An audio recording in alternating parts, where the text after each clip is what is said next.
Before elections on the campaign platforms, it's a raft of promises from health, economy to social protection, jobs and education. Sometimes the political parties set out to outdo each other. Prior to election 2020, the NPP promised reforms in the student loan scheme. But all tertiary students will now be able to get the option to obtain a student loan without the requirement of a guarantor. All you need is your national ID card. For the NDC, slashing tertiary fees by half for freshmen was to offer students and their parents some reprieve due to the impact of COVID-19. So it's just a social intervention for the first year. And we believe that once the COVID is completely eliminated and we bounce back to normal economic life, I believe that parents and other workers will be in a position to raise the necessary resources to support their works.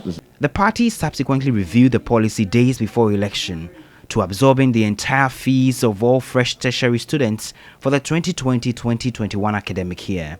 Skeptics believed the promises were to score political points.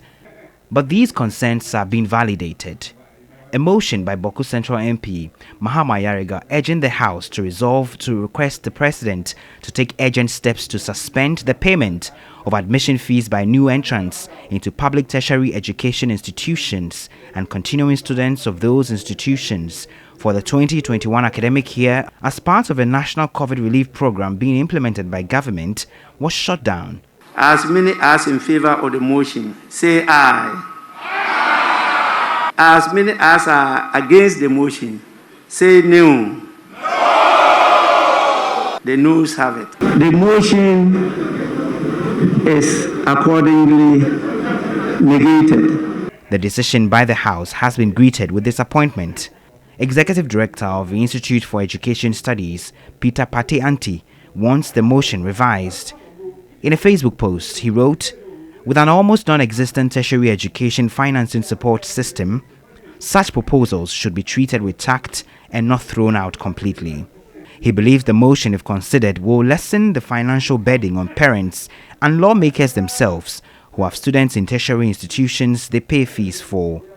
For some students, the recent events in Parliament only confirm their fears politicians are not committed to their welfare. The recent mahama ayariga situation has, if not for nothing at all, told me that the political parties are not committed to ensuring that the students are catered for, respect to the promises that they made. But Kwesi Ewusinunu says the parties need some time to implement their policies. They said before the election that the student loan transfer was going to be grant-free. And they're just a matter of time. There are lots of academic years in this 4-year term. So if it hasn't been done so far in the first academic year, it can be done in the second, can be done in the third. So for me, it's just a matter of time till these policies are implemented. Ebo Daniel at the University of Ghana believes deprived students have been served a raw deal. This is something they could have fast-tracked long enough before schools reopen. Now, academic registration, even here at the University of Ghana, has ended. And so for someone who couldn't pay their fees, it means they've missed out on the opportunity to have paid their fee. Then they could have done this right after they came into office. Only time will tell how the guarantor-free system for securing student loans, as announced by the Vice President, Dr. Mahmoud Bawumia, while campaigning, would work, given the experience of a student loan trust fund and its delay in disbursing funds to beneficiaries and repayment schedules.